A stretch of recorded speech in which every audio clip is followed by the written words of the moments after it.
Hello everyone, welcome back to our channel. আমি সুজাতা অনেক অনেক ভালোবাসা দিই। আজকের ব্লগটা শুরু করলাম। সোনাকে স্কুলে পাঠানো হয়ে গেছে আর এদিকে ব্রেকফাস্টও দেওয়া হয়ে গেছে চিরঞ্জিতকে। আমি নিত্যদিনের কাজকর্মে লেগে পড়েছি। সকাল সকাল বাসি ঘরটা ঝাঁট দিয়ে অন্য যে সমস্ত যা কাজ আছে তারপর করব। আর আজকে ওয়েদারের আপডেট, খটখটে একদম রোদ আর আকাশটা সুন্দর, একদম শরতের আকাশ, পেঁচা পেঁচা তুলো। আর এই রোদের মধ্যে কাজ করতে বসেছি। একবারে নিচে থেকে সবজিপাতি ধুয়ে নিয়ে যাব বলে আনাজ কাটতে বসেছি। আর প্রচণ্ড রোদে পিঠ পুরো জ্বলে যাচ্ছে।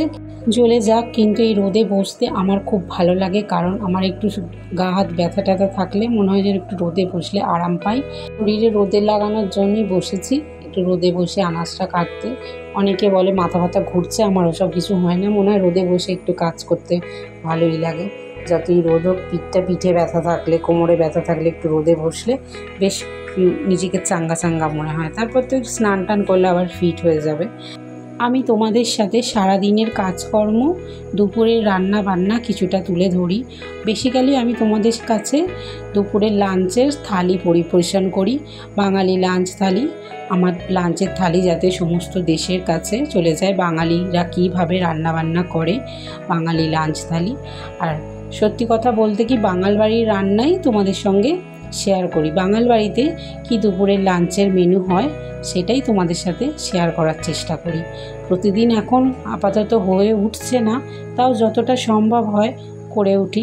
কোনো রকমের নেগেটিভ ভিডিও আমি দিয়ে ভাইরাল হতে চাই না। সত্যি কথা বলতে কি, আমি একদম সাধারণ ঘরের বউ।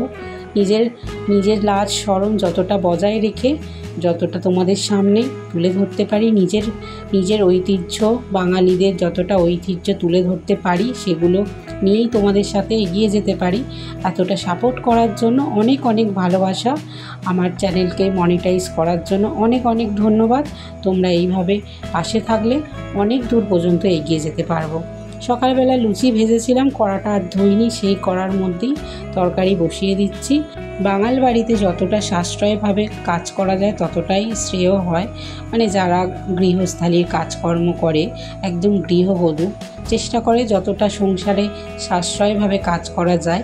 তাই আজকে বাজার হাট কিছু করিনি, কারণ চিরঞ্জিত নাইট ডিউটি থেকে এসে ঘুমাচ্ছে, ওকে আর ডাকিনি, আবার ডিউটি যাবে বি-শিফটের, ওর জন্য ঘুমাচ্ছে বলে ডাকিনি। ফ্রিজের মধ্যে যা সবজি ছিল, কচু, আলু, বরবটি আর টমেটো দিয়ে একটা পাঁচমিশালি মতো সবজি করছি।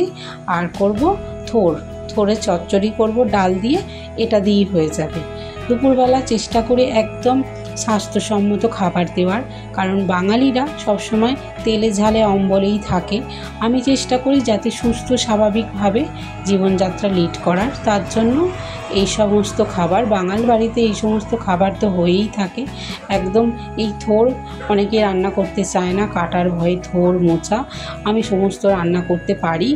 আমি তোমাদের সামনে যেহেতু বাঙাল বাড়ির লাঞ্চের থালি পরিবেশন করি, তাই বাঙাল বাড়িতে যে সমস্ত রান্না হয় সেটাই তুলে ধরি। আর বাঙাল বাড়িতে এই সমস্ত রান্না তো হবে ঐতিহ্যবাহী রান্না। আমরা যেহেতু বরিশালের বাঙাল, মানে আমার শ্বশুর বাড়ির, আমি কিন্তু এদেশীয় ঘটি যাকে বলতে পারো, একদম আদ্যপ্রান্ত। আমি বাঙাল ঘটি সব রান্নাই তোমাদের সঙ্গে পরিবেশন করা, এদেশীয় আর বাংলাদেশীয় দুই রান্নাই পরিবেশন করে থাকি। আর সত্যি কথা বলতে কি, বাঙাল বাড়ির রান্না পরিবেশন করি রোজই, কিন্তু বাঙালি বাড়ির বাঙালি লাঞ্চ থালি তো সবাইয়ের সামনে তুলে ধরি। যতটা সম্ভব হয় পজিটিভভাবে ভাইরাল হওয়ার চেষ্টা করছি। তোমরা পাশে থেকো আর সঙ্গে থেকো। থোড়গুলো কুচি কুচি করে কেটে নিয়ে থোড়ের মধ্যে কালো জিরে, কাঁচা লঙ্কা দিয়ে, আর ওর মধ্যে আর কিছু দেব না। আর ছোলার ডাল কিংবা মটর ডাল যদি ঘরে থাকে সেটা ভিজিয়ে রাখবে আগে থেকে। আমার বর ভালোবাসে মটর ডাল দিয়ে করতে, তাই মটর ডাল আমি ভিজিয়ে রেখেছিলাম। এটা শাশুড়ি মার রান্না, তাই শাশুড়ি মার দেখেই শিখেছি। অল্প একটু আদা দেব, আদা দিয়ে ভালো করে রসিয়ে কষিয়ে রান্না করব। দেখেছো কতটা পরিমাণ তেল দিয়েছি? এটা যদিও বা মনে হচ্ছে একটু বেশি, এটা জল ছিল। আর আজকে সকাল সকাল স্নানটা করা করা হয়নি, সকালবেলা বাসি কাপড়টা ধুয়ে রান্না করতে চলে গেছিলাম। কারণ হচ্ছে একটু চিরঞ্জিত সকাল সকাল ডিউটি যাবে, স্বামীদের প্রয়োজনে না বউয়েরা সব কিছু করতে পারে, ওই জন্য সকালে স্নানটা না সেরেই রান্নায় ঢুকে গেছিলাম, ঘরটার পরিষ্কার করে বাসি ঘরটার। আর তারপরে স্নান করে এবার চলে এসেছি। চলে এসে এবার বর চলে গেছে, বরকে খেতেও দিয়ে দিয়েছিলাম রান্নার পরে, আর আমি আর আমার মেয়ে খাবো। তার আগে স্নানটা করে এলাম। আজকের ওয়েদারটা জাস্ট অসাম, একদম অসাধারণ বলতে পারো। শরতের আকাশে পেঁচা পেঁচা তুলো, একটা পুজো পুজো গন্ধ আসছে না, আর মাঝে মধ্যে না চারিদিকে ঢাকের আওয়াজও পাওয়া যায়, কারণ এখন তো পুজো মণ্ডপগুলো সেজে উঠছে না।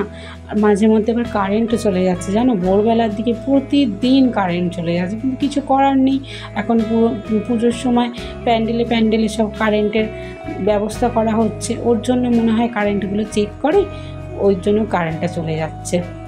যাই হোক, আমাদের সব যা কাজকর্ম হয়ে গেছে, এবার মেয়েতে মিলে খাবো। আমাদের এটা লাঞ্চের থালি, কত সুন্দর লাগছে না। চিংড়ি মাছটা আমার যা দিয়ে গেছে, আমার সোনা খাবে বলে। আর এটা হচ্ছে দেখো আজকের ওয়েদারে দারুণ দারুণ, একদম অসাধারণ। এই ওয়েদারে বসে মেয়েতে বসে খেয়ে নেব। তাহলে এটা কি বলো তো, থোড়ের চচ্চড়ি ডাল দিয়ে, আর তার সাথে এই যে পাঁচমিশালি তরকারি, কচু, আলু, বরবটি। এটা কিন্তু বাঙাল বাড়ির রান্না না, এটা হচ্ছে ঘটি বাড়ির রান্না। থোড়ের চচ্চড়ি, এটা হচ্ছে বাঙাল বাড়ির রান্না, আর আলু, বরবটি, কাটি কচু দিয়ে তরকারি, এটা হচ্ছে ঘটি বাড়ির রান্না। আজ তাহলে আসি।